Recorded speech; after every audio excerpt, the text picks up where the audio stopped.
তাদের আজানের দাবি আর আমাদের আজানের দাবি কি এক? ইয়াজিদও আজান দিয়েছে শুক্রবারে, হযরত হুসাইনের শিবিরেও আজান দিয়েছে। ইয়াজিদের আজানের দাবি ছিল হুসাইনকে জবাই করে হলেও গদি ঠিক রাখা, আর হুসাইনের শিবিরের 72 জনের আজানের দাবি হলো 72 জনের জীবন দিয়ে হলেও হুসাইনকে বাঁচানো, ইসলামকে বাঁচানো। এখন দুই আজান কি এক? এই দুই আজানের সিলসিলা আজও পর্যন্ত জারি আছে।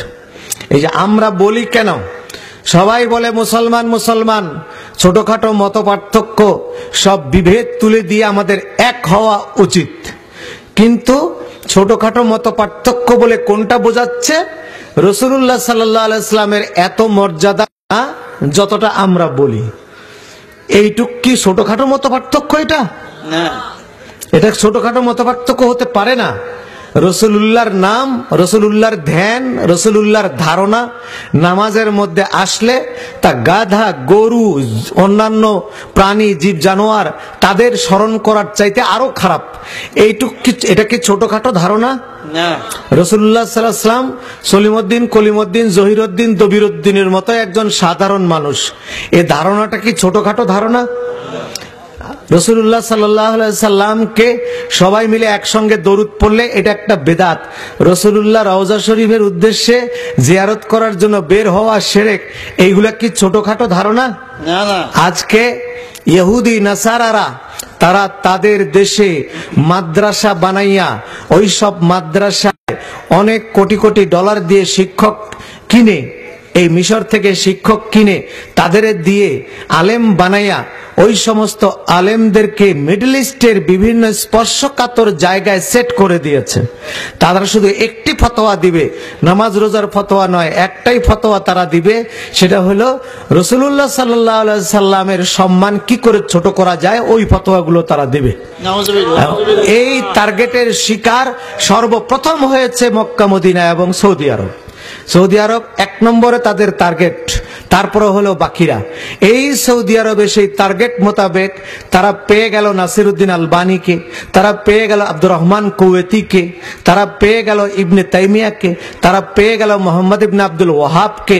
তাদের মাথায় তারা ঢুকিয়ে দিল যে রাসূলুল্লাহ সাল্লাল্লাহু আলাইহি সাল্লাম, নাসিরউদ্দিন আলবানী তার কিতাব তাহজিরুস সাজেদের মধ্যে লিখেছে, তার আরেকটা কিতাব আহকামুল জানায়েজ ওয়া বিদউহা, তার আরেকটা কিতাব হুজ্জাতুন নবী সাল্লাল্লাহু আলাইহি সাল্লাম। নামগুলা কি সুন্দর কিতাবের!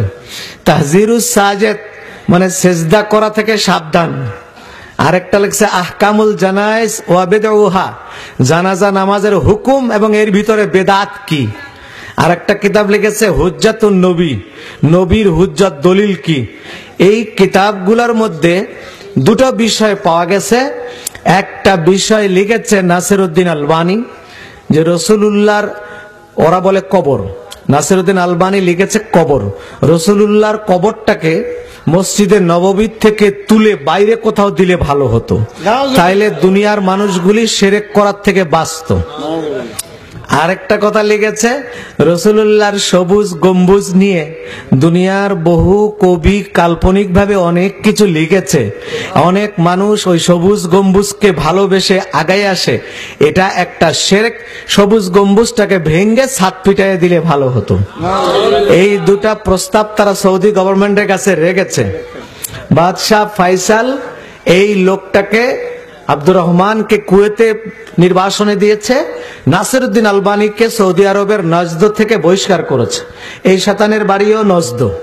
শয়তান পরিচয় দিয়েছিল আনা শাইখুম মিন আহলে নজদ। মুহাম্মদ রাসূলুল্লাহ সাল্লাল্লাহু আলাইহি সাল্লামকে শহীদ করার জন্য যে পরিকল্পনাটা আবু জেহেল নিয়েছিল, আবু জেহেল তো প্রথমে রাসূলুল্লাহকে সাধারণভাবে নিষেধ করেছে।